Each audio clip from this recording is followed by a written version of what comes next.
talk about UCFB. So yeah, we'll talk about that a little bit maybe later in the stream. But here he is. Here's the man himself. Finally, 6 minutes late. Sort it out, lads. Uni student, you can tell, can't you? Mate, I've been all over the gaff. I thought the link got lost, but yeah, I made it. I know the real reason is Skits Football Shirt Friday, but we'll move on from that. Definitely. Right, so yeah, we'll get cracking. I've sort of given you your little background, but yeah, do you want to tell everyone what you do, what you're about, and why you support United? Well, how long you got? Uni student. I think I heard you say that as I come on. Uni student, doing coaching, so sort of trying to look at, I suppose, football from a different point of view as well. But yeah, S&S Football Podcast on YouTube, TikTok as well. Gone over there now, and like I said, almost at 5K. So it's slowed up a little bit, but that's because uni's gone back, and I'm trying to figure out my schedule again. And as you boys know, I'm literally everywhere when I go coaching as well. So yeah, why I support United? Well, the best team in the country, really, isn't it? And but apart from that, my dad's team. So yeah, kind of got brought up on that. Sweet. So yeah, decent background. You're a decent lad. I'll give you that. But yeah, we'll move into the FPL stuff. You've been obviously under the grads wing FPL wise. So we'll talk about our teams. Ben, do you want to go first and talk about yours? Yeah. So in terms of the changes I've made, I've used my 2 free transfers, and I think again, the tactic going into this season, you kind of, if you save that 1 free transfer and kind of move into 2 free transfers when you can, gives you a really big advantage, because this is the sort of season where we're already seeing a lot of people take hits. So this is what my team is looking like at the moment. I'll talk you through the 2 changes that I made first. So Trent Alexander-Arnold and Luke Shaw have been gone. They're out. I saw the Ole news about Luke Shaw. Oh, he might not be fit. He might be, how flaky he is about that sort of thing. We saw him in training, but that didn't change my decision to get him out this week.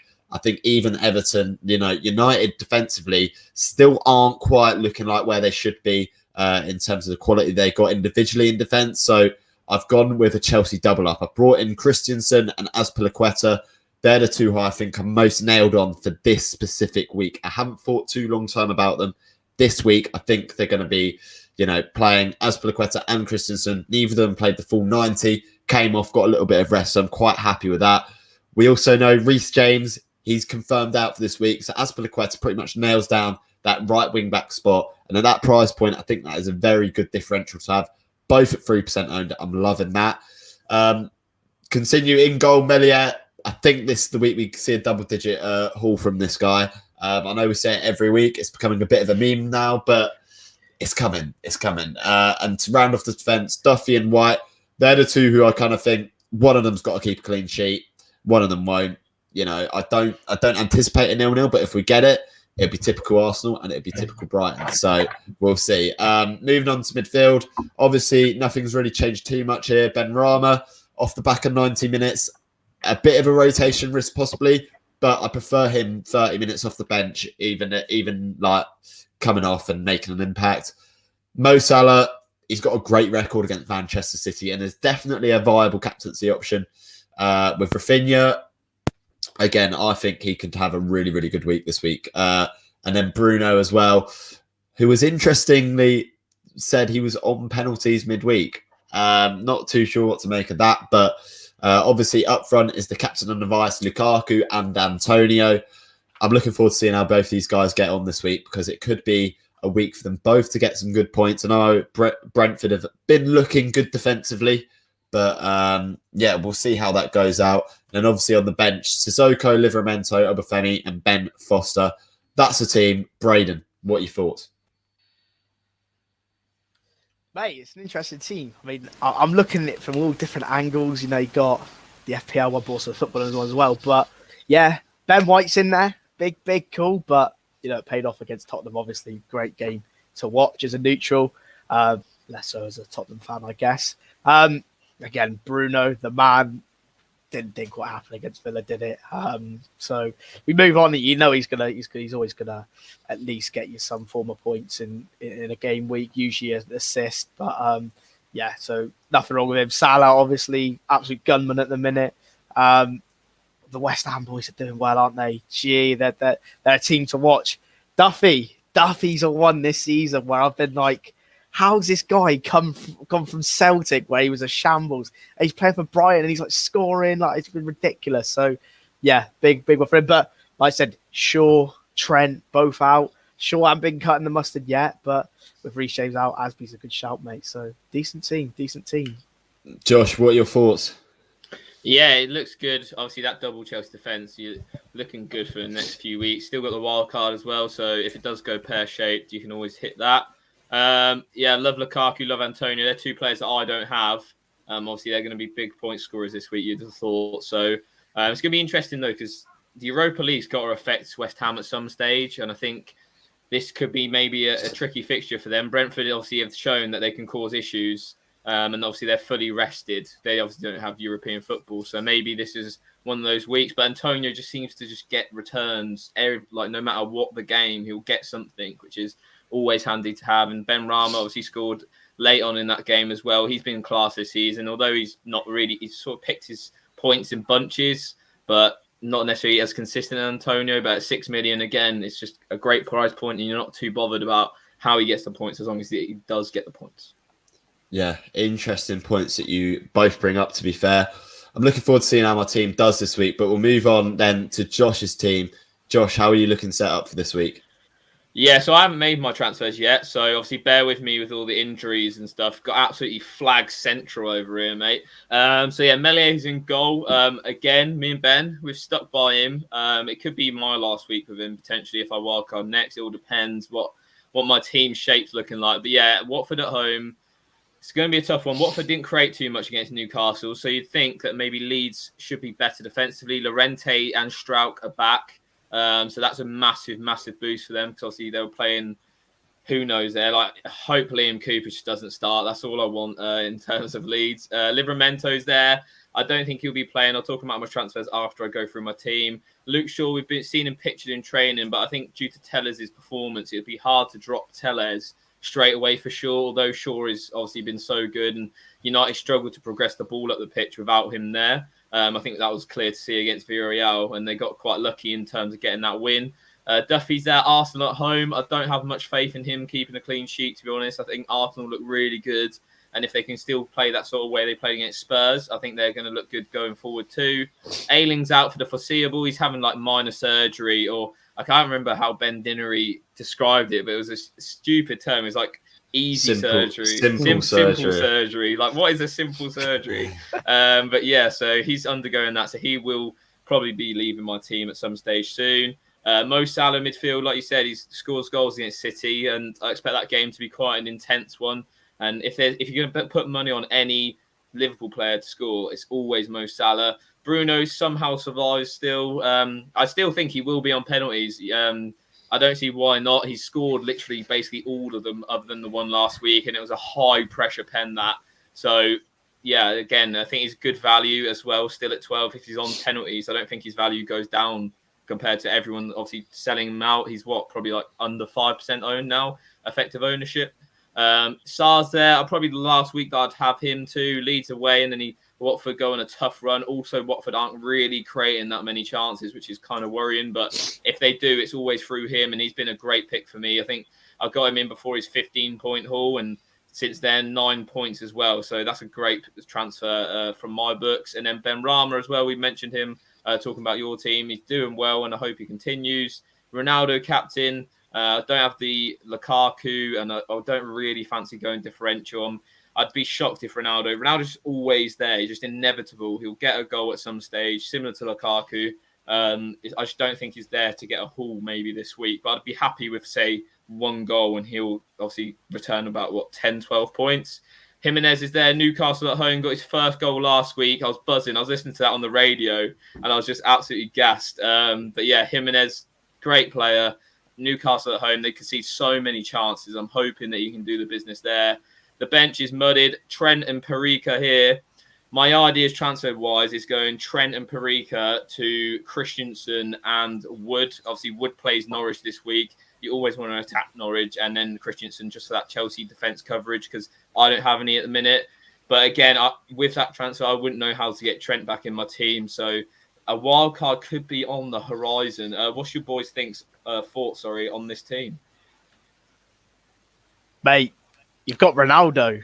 Like, what else needs to be said? You've got the GOAT. Like, that's it. Game over. Shut down. Like, completed. But Jimenez is a good point because Newcastle are, Jesus Christ, they're shambles, aren't they? Like, they do concede chances and they always look like they're going to concede goals until I feel they really need to invest in their defence, like, especially in the central areas. I know they got Lewis in a summer ago, but yeah, they're always going to concede chances.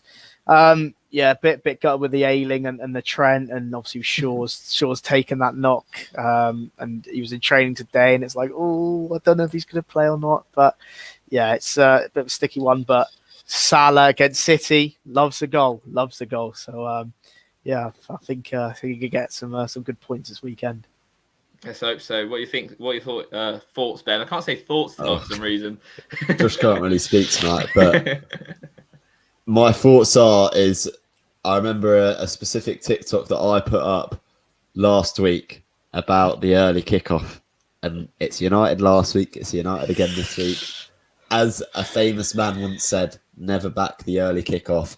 I mean, Mahatma Gandhi. It's a risk. It is a risk, and I think as well, realistically, you were one flag away from wildcard, and I think Gilmour even is a he's a like risk I don't as well, yeah. I think he should be flagged on the FPL website. So you're really you've got to get those transfers right, and you've got to get the ones that guaranteed starters, because I don't think you can really afford for anyone not to play this week. Exactly, that's my thoughts. I was worried. I was speaking to, I think, FPL Companion over on Twitter, and he was saying that obviously we had the same sort of transfer force, and I was just worried about the Christensen pick because he can be dropped out of nowhere. We've seen it in the past. I'd say he probably plays about 80% of Chelsea's games. Obviously, there's no Reece James. You'd think he maybe starts there, but we've seen Chalobah play as well. So him being in and amongst the squad isn't ideal. But yeah, wildcard could be happening. I don't know if I want to hit it because I haven't really prepared the wildcard for this week. Yeah. So it'd go a bit, it would be going a bit rogue, wouldn't it? Yeah, exactly.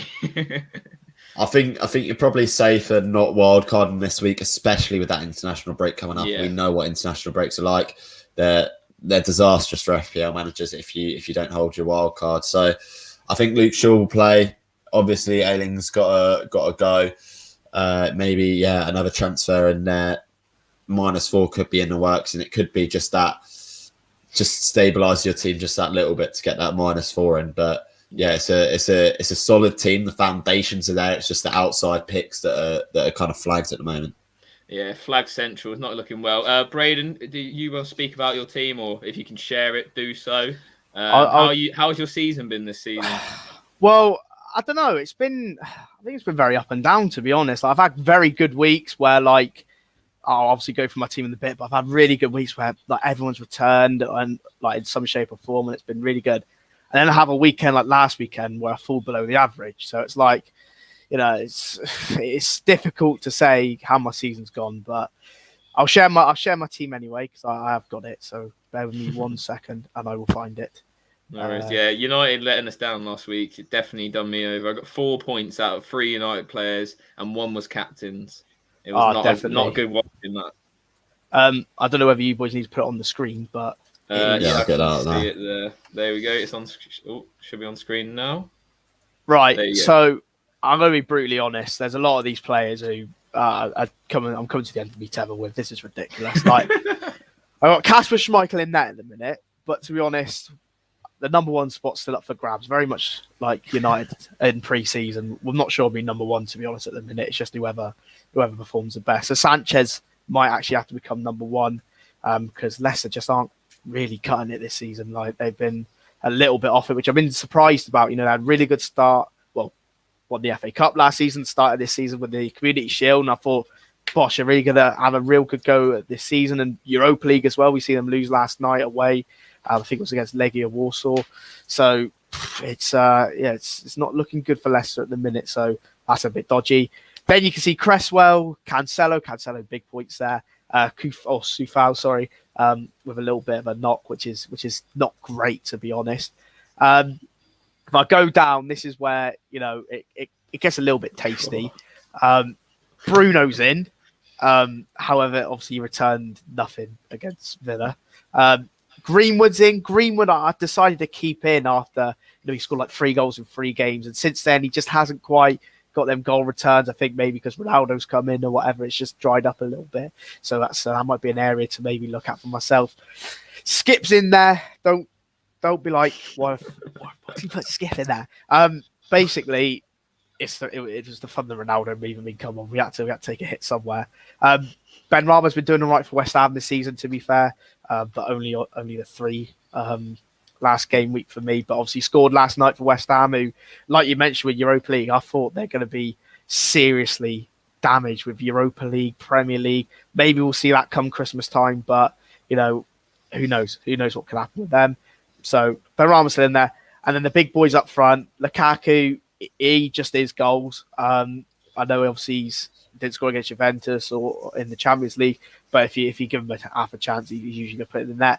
So Maximin shocked me a little bit because, again, I put him in to try and balance the books a little bit with obviously Lukaku and Ronaldo, but he has got a few returns for Newcastle, and I think his goal, who did they play? Goal against Leeds was a really good goal. I was watching it obviously with Kieran, and fantastic goal. So he's done all right.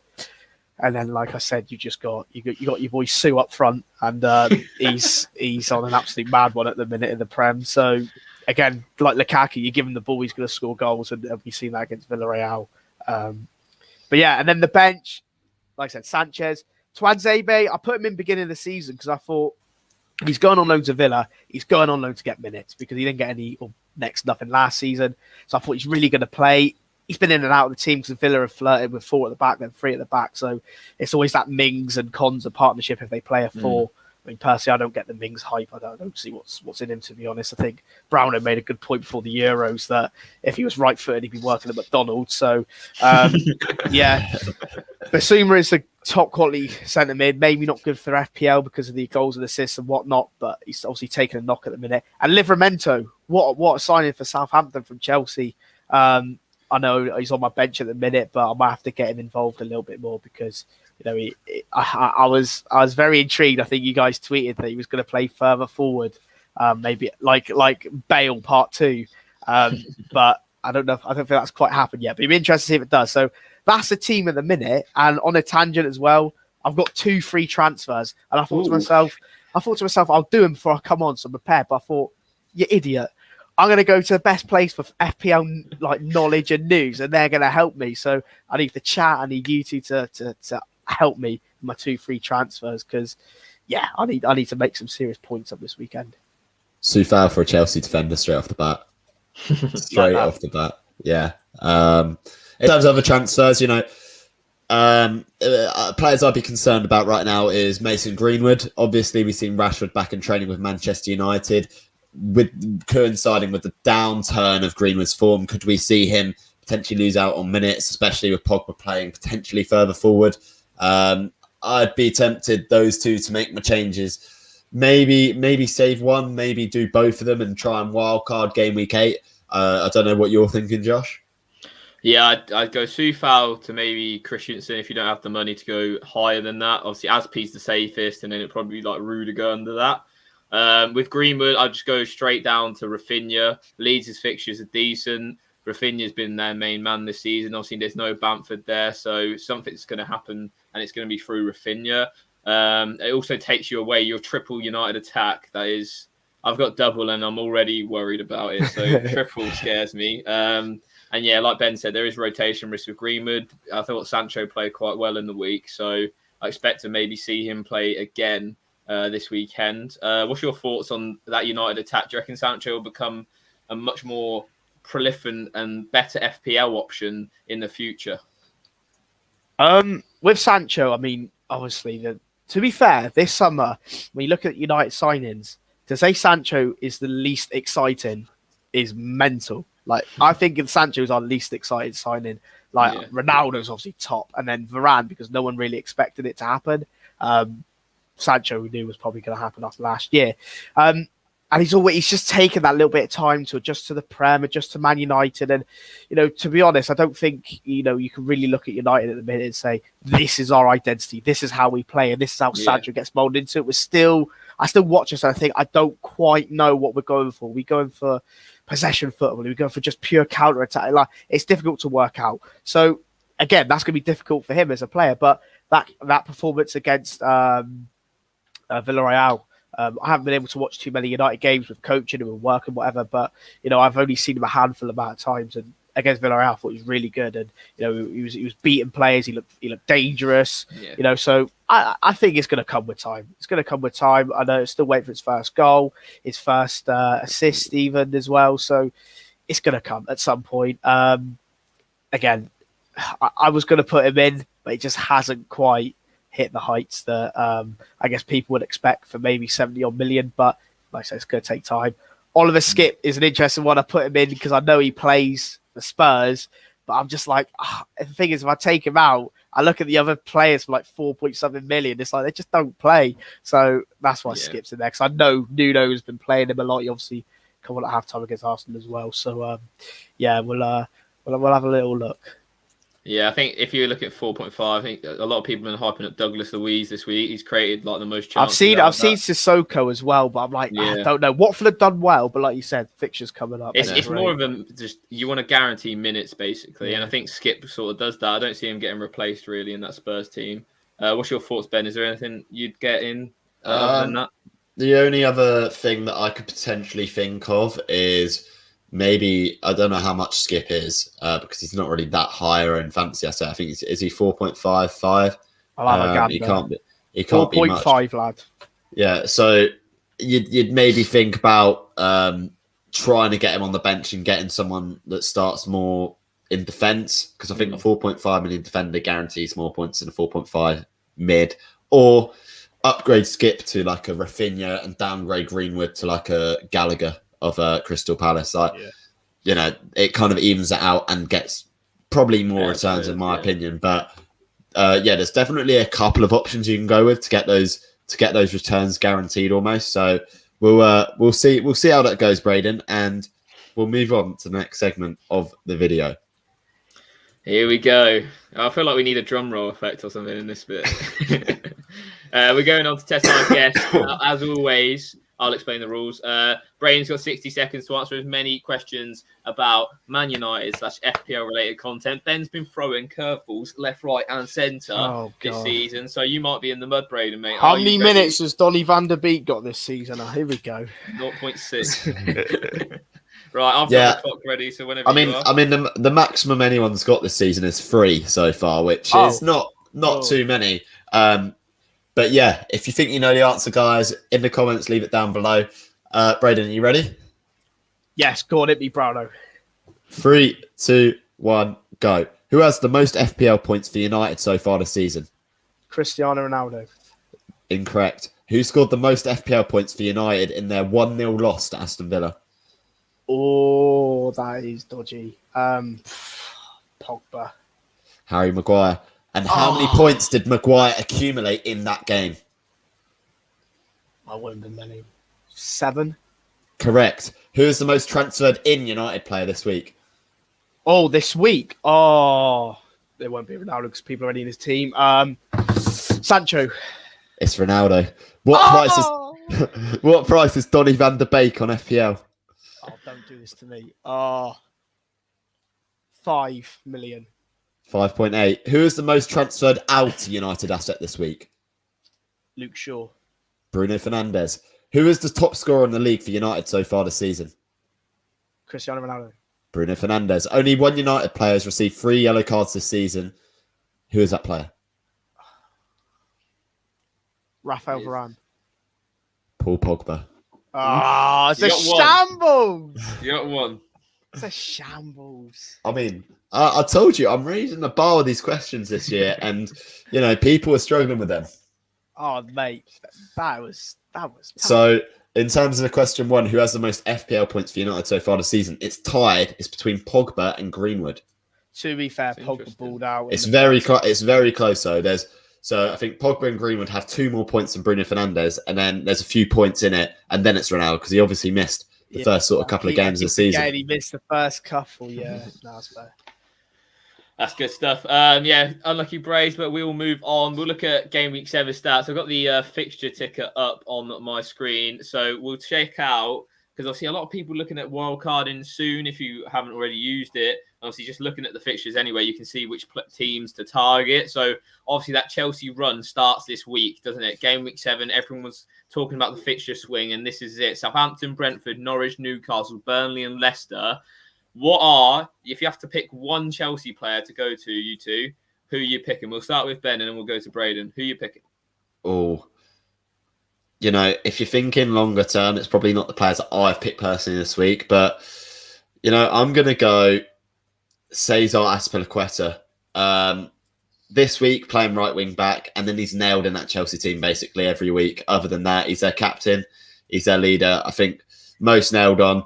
In terms of my second choice, I'd have to go Christensen purely because he's so much cheaper than all the other assets that are available. 5 million for that for someone in the Chelsea defence is too good an opportunity to pass up on it. And I think personally, I'm going to have Christensen for the long term, hopefully.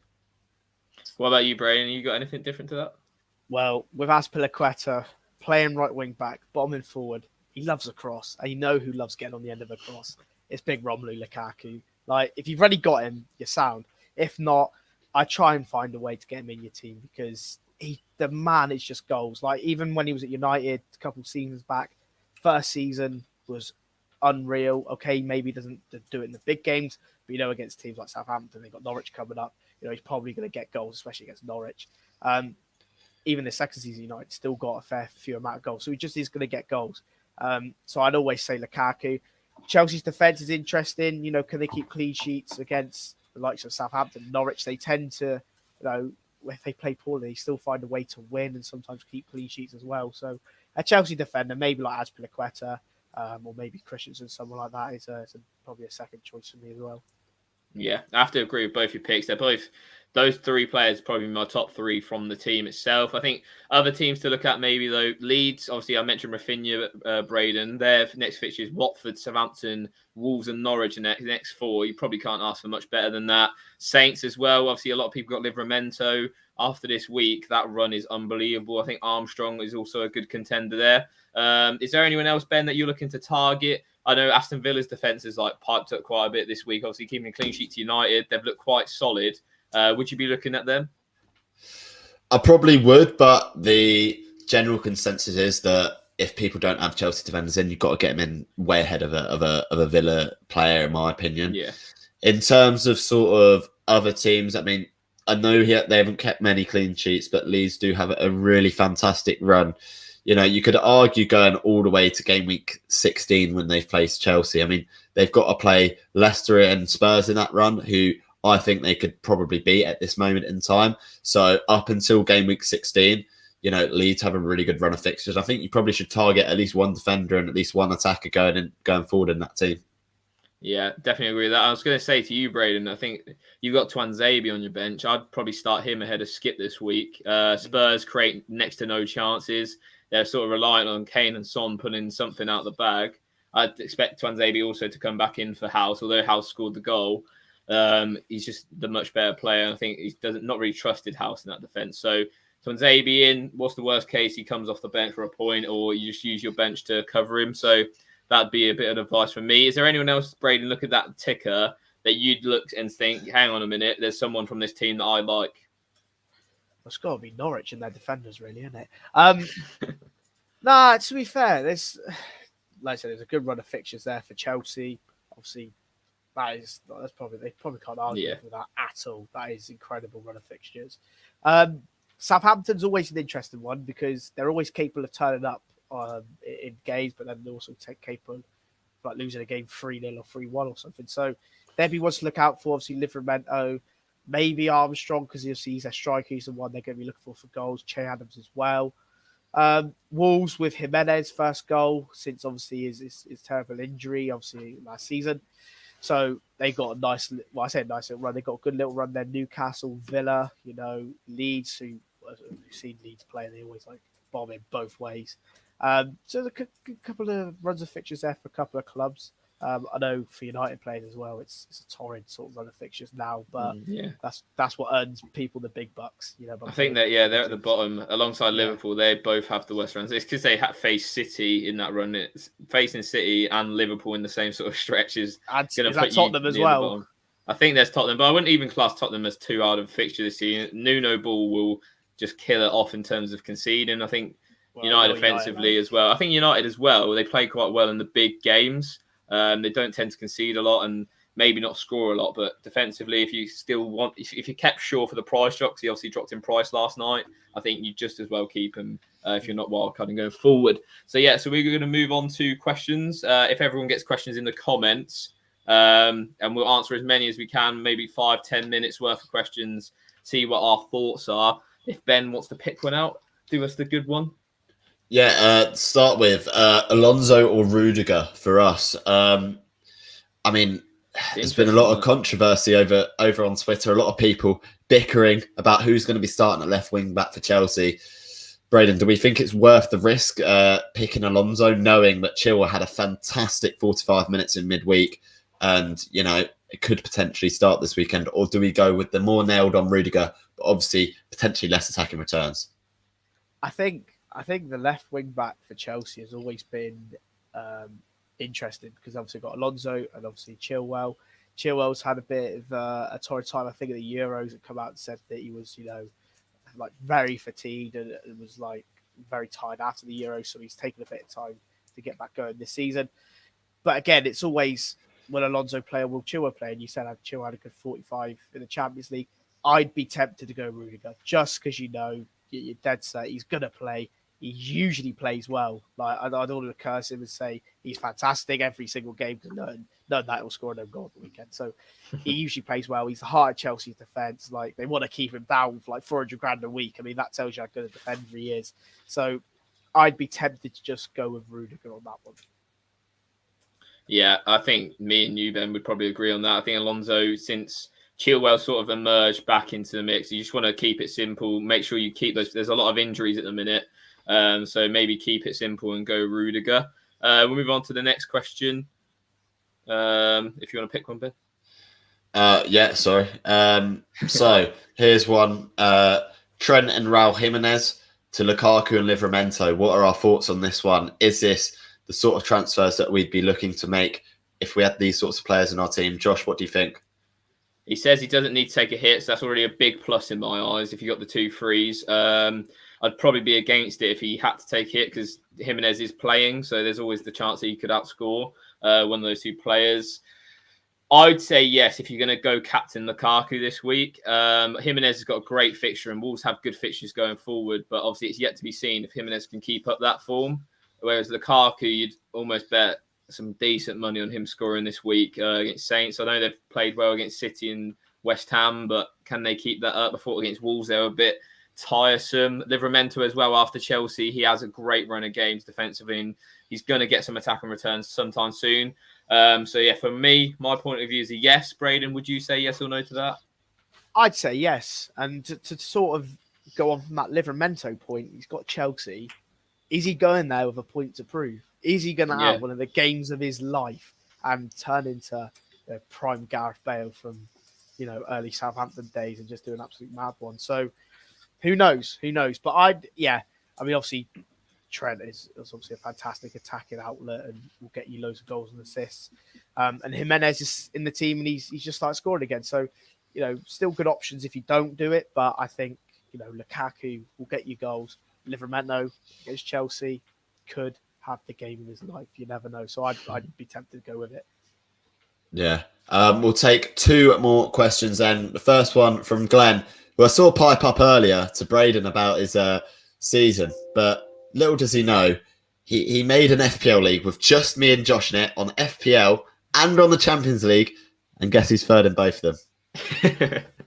But yeah, he asks, do you think West Ham could struggle against Brentford after their European commitments, or will it be business as usual for Antonio and Ben Rama? Braydon, what are your thoughts? Will West Ham fall to that traditional, you played midweek in Europe, you're going to struggle at the weekend? I don't think they will. I think when we'll see West Ham tire is maybe like around Christmas, January time, because at the minute they just seem to be going from one game to the next and next, and they're bringing that momentum with them all the way through. Like, they won last week in the Europa League. They've won again this week in the Europa League. They're going into the game at the weekend. I think they'll be fine. I genuinely do. Brentford, don't get me wrong, great club, great team at the minute. They're playing really well. Took Liverpool all the way, almost beat them 4-3. Obviously, Tony's goal was offside, but it'll be a good game. But I do expect West Ham to win it because they're just on fire at the minute. Absolutely on fire. They've actually invested a little bit into the squad. I think they brought in 3 or 4 new players in the summer, and that was the area that I thought West Ham really needed to cover in was more players, because it looked ropey with just Areola in for a long period of time. But they managed to get a couple more in. I think it was Vlasic, Zuma, and Krau coming in, so it's a bit more bodies in there. I think they'll be fine. I mean, it could be an issue around Christmas time when the FA Cup is back, and obviously they still got the League Cup at the minute as well. But yeah, no, I think it'll be business as usual. Ben Rama scored as well last night, so I think they'll be fine. All right, we'll take one more question then. This is an interesting one between 2 players who have very differing sort of outputs as fantasy football assets. Ruben Dias or Gallagher? Who would you start? Obviously, Ruben Dias is got a tough one against Liverpool away. Gallagher, he's got Leicester at home. What are we thinking, lads? Go on, Braydon, let you take it away first. Do you know what? I'd be tempted to go with Gallagher because Ruben Dias is an absolute stonewall brick. Like, he is a top defender. But it's Liverpool. It's Salah. It's Mane. It's Jota. It's Firmino. Like, they're going to concede chances, City. As good as a defence they are, they're going to concede chances. Salah, like I said, loves a goal at the minute. He loves a goal against City. You fancy him to maybe get one at the weekend. Whereas with Gallagher, sorry, who did you say they were playing again? Was it? They're playing Leicester at home. Leicester, exactly. Like you said with Leicester, they're not quite at it at the minute. Obviously lost in midweek. Lost yesterday even. You got no risk with Gallagher at all. I mean, he's going there with Crystal Palace. He's been one of their main players this season, one of their best players this season in terms of going forward, getting goals and stuff. No risk at all. Palace could easily go to Leicester and win that game with Gallagher playing a huge part in it. So I'd be more swayed into Gallagher, to be honest. Yeah, I have to agree with you as well. Leicester should be without Ndidi, who didn't play last night against is it Legia Warsaw, I think they played. So, and you saw the damage they've done there. Vestergaard, Sionchu, they haven't really formed a partnership right now, and I think they look the team that they potentially could get at. Palace have got at teams this season. We've seen that already. Liverpool, they caused problems. Spurs, they obviously definitely caused problems. So yeah, Gallagher would be my starter. What about you, Ben? Completely agree with both you boys. I think Johnny Evans being out, as you said, Vestergaard and Sionchu don't look good together at the moment. It's an easy pick for me in terms of if that's the 2 you've got to pick. Salah loves a goal against City, and Gallagher is producing exceptional XGI this season per 90. In fact, if you want to, do you know what? I'm going to put it down right now. If you want to go so far outside the box that no one's even seen it coming, apart from me, because I've just thought of it, put Van der Beek in. Because, hear me out. He's pissed. I swear, probably not. He's not very happy after the Champions League game. He's thrown the bib down. He's seen Fred come on again. He's fuming. He's thrown the chewing gum at Carrick. He's not happy. Yeah. Everton's next. Who did Van der Beek was this close to joining? Everton. Ollie's a sentimental guy. He's going to put him in against Everton with Matic. He's going to play. He'll end up scoring, and everything will be tickety-boo. Bosh. That is you know what? That's a bombshell that we can lead on. Braydon's fairy tale, if you could ever make one. Takes his shirt off, swinging it round. So on that bombshell, it is time to say goodbye.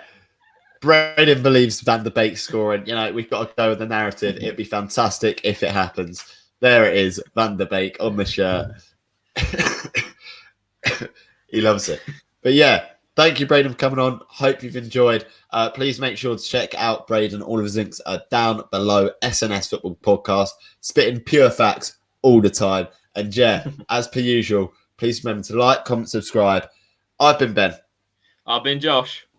I've been Braydon, free Donny, and make sure you get your tickets for the Content Creators Cup. Indeed. Indeed. And we'll see you guys later. Have a good game.